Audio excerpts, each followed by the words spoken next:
administrador de los bienes públicos y veedor del desarrollo social y económico del país, el Estado tiene la responsabilidad de materializar proyectos necesarios para mejorar la calidad de vida de los ciudadanos y de las comunidades en las que viven. Este planteamiento lógico y a simple vista sencillo se torna un poco difícil en la práctica cuando el Estado carece de los recursos suficientes para costear, al menos en su totalidad, la ejecución de una infraestructura prioritaria. Lo mismo pasa cuando requiere de personal especializado que garantice la sostenibilidad en el tiempo de la obra luego de ser construida, lo que también requiere inversión. Por eso la búsqueda de capital privado para delegar estas tareas es a cambio de una rentabilidad por sus servicios. A partir de este razonamiento que acabamos de explicarles y la necesidad consiguiente, ha sido concebida la Dirección General de Alianzas Público y Privadas. Y nos complace recibir a su incumbente, el jurista Sigmund Freud Mena, para conocer los proyectos que se han puesto en marcha, los que se han ejecutado y los desafíos de poner a caminar la maquinaria de las alianzas público-privadas. Sigmund, bienvenido, qué bueno que estás con nosotros. Muchísimas gracias, muy buenas tardes, Miralba y Roberto. Contento y feliz de estar con ustedes aquí otra vez. Gracias, el privilegio es nuestro. Creo que la última vez que nos vimos fue en la Feria de Turismo de Madrid. En Fitur, esa que se hizo a Péperó, porque los españoles se propusieron, y feria de la que salió República Dominicana escogida como el país anfitrión para la próxima feria, que será en enero. Para empezar por algo, de ese objetivo de viaje de trabajo a esa feria, ¿qué ha resultado hasta ahora, por ejemplo? Bueno, mira, nosotros tuvimos una participación en la Feria de Turismo por el proyecto puntual de Pedernales. Pedernales es un proyecto de alianza público-privada que ha lanzado el gobierno, y nosotros entendíamos prudente hacer los contactos iniciales con actores importantes del sector turístico y presentarle lo que nosotros pretendemos hacer con el proyecto para escuchar recomendaciones, observaciones, sugerencias de expertos en el área. Y para nosotros fue una experiencia bastante gratificante e interesante por el hecho de que pudimos reunirnos con grandes grupos hoteleros, de los cuales ya muchos de ellos han hecho compromisos formales de participar en la operación de hoteles en el futuro desarrollo turístico de Pedernales. O sea que fue una experiencia provechosa, una experiencia que le sacamos beneficio para el futuro desarrollo turístico de Pedernales. O sea que Fitur, para el caso dominicano y para el caso de las APP, esa experiencia, como tú dices, media híbrida, extraña de esa feria, pudimos sacar lo mejor que se pudo, ya que nos dio un empuje inicial para lo que son las futuras operaciones y actividades que vamos a desarrollar en Pedernales. Sigmund, hoy leyendo unas declaraciones que diste al periódico El Día, si mal no recuerdo, me llamaba la atención y lo veía con sorpresa y además con mucha satisfacción por tratarse de ti, por tratarse del equipo de jóvenes que vi en tu entorno acompañando en esa entrevista, de los resultados que ya se podían mostrar y decir en apenas un año de gestión. Y digo en el caso particular de la dirección que te ha tocado, porque es relativamente nueva, aún experiencias esporádicas en gobiernos anteriores, que implicaba, según recordaba cuando te entrevistábamos al inicio de la gestión, cambios en el pensamiento, tanto desde el gobierno como también del sector privado, que hubiese confianza en ambos sentidos, cambiar incluso marcos legales que facilitaran estas alianzas públicos-privadas. ¿Cómo se ha logrado lo que ya has comentado y que ahorita volveremos sobre él en los diferentes proyectos, Samaná, con Arroyo Barril que estuve viendo, lo que ya se ha hablado de Pedernales, la autopista Ámbar, etcétera? ¿Qué se ha ido cambiando mentalmente y realmente legalmente para que esto comience a ser la norma en la mayoría de los proyectos que desarrolle un estado como el nuestro, donde faltan tantos recursos? Como tú dices, Roberto, tú sabes que nosotros entramos a la institución con dos retos fundamentales. la conformación institucional de la misma, la estructuración, ya que no existía, ya que fue una ley aprobada en febrero del año pasado y no existía absolutamente ninguna estructura orgánica ni institucional, porque la propia ley otorgaba un vacatio legis, como se le denomina, hasta enero de este año. O sea, según la ley, era en enero del 2021 cuando debía ponerse en funcionamiento la Dirección General de Alianzas Público-Privadas. Sin embargo, el presidente de la República en agosto entendió de que no podíamos esperar a enero, sino que teníamos que comenzar a poner en marcha la conformación de la institución para empujar estos proyectos importantes. Entonces, ese es el primer reto. Pero un segundo reto que tenemos, que no es tangible y que mucha gente no lo comprende, es tratar de cambiar la cultura y la visión que tienen los dominicanos y que tienen los actores, tanto en el sector privado como en el sector público, que es muy importante, sobre las alianzas público-privadas.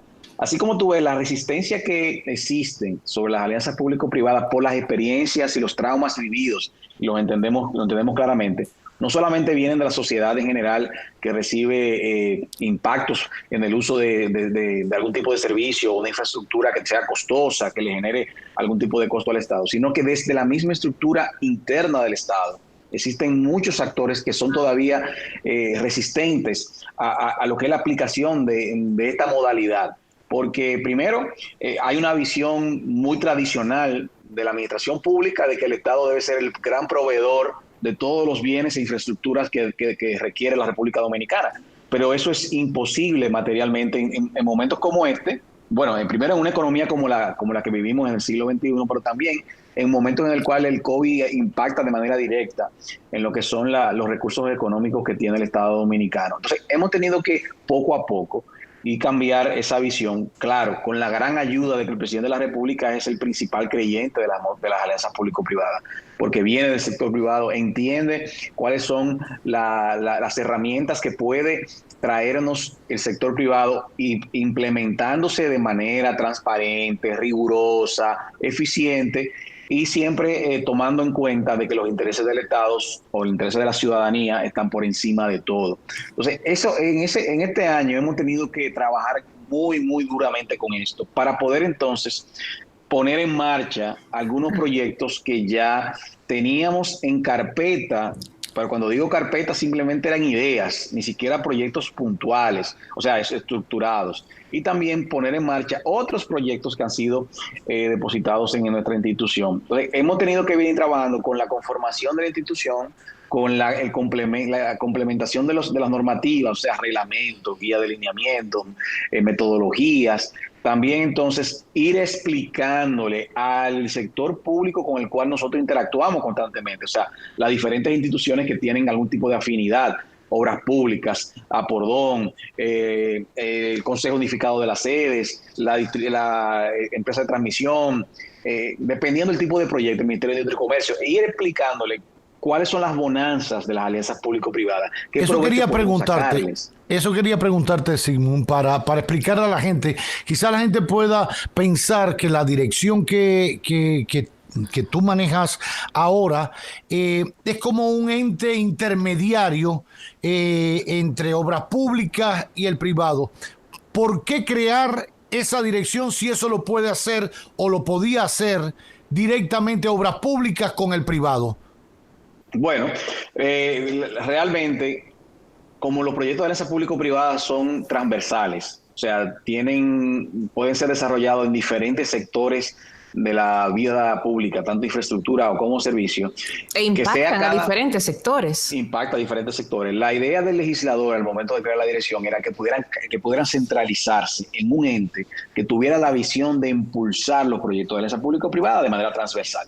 Si nosotros le otorgábamos a cada una de las instituciones las competencias de conformar alianza público-privada, iba a ser muy difícil que se pudiera llevar a cabo. ¿Por qué? Por lo que yo te estaba explicando al principio.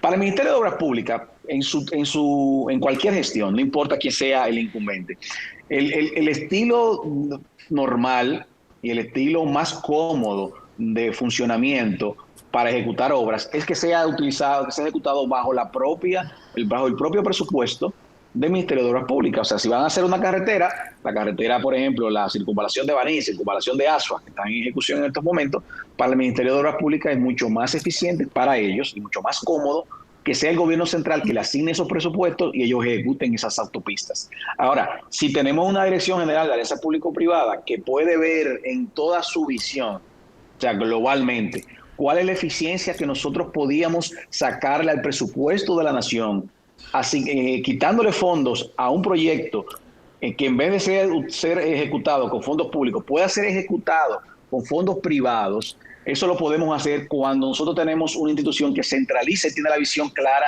de lo que son las APP. Si lo dejábamos disperso, iba a ser muy complejo que se pudiera llevar a cabo. Y el ejemplo lo tiene la ley 34006. Antes de la aparición de esta ley, la 4720, la 340 preveía el concepto de las concesiones en obras públicas. ¿Cuántas se ejecutaron durante los últimos 15, 20 años? Tal vez 2 o 3 son lo que se puede contar, porque no existía una visión integral de un ente que empujara e impulsar este tipo de proyectos. Un detalle, por ejemplo, en el caso del proyecto de la autopista Ámbar, que va desde Santiago hasta Puerto Plata, decías en la entrevista y antes de ir al aire me comentabas que quizás era donde más el Estado tenía que poner su contraparte, ¿no? En la mayoría de los proyectos o en el resto que hablaremos ahorita, quizás la mayor inversión la hace el capital privado y el Estado corresponde con una partida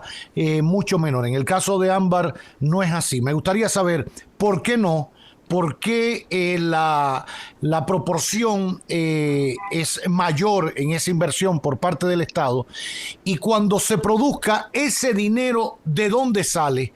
De varias instituciones para ese único proyecto Ámbar que ustedes dirigen y coordinan en general, sale del presupuesto de la Dirección de Alianza Público-Privada. ¿De dónde sale?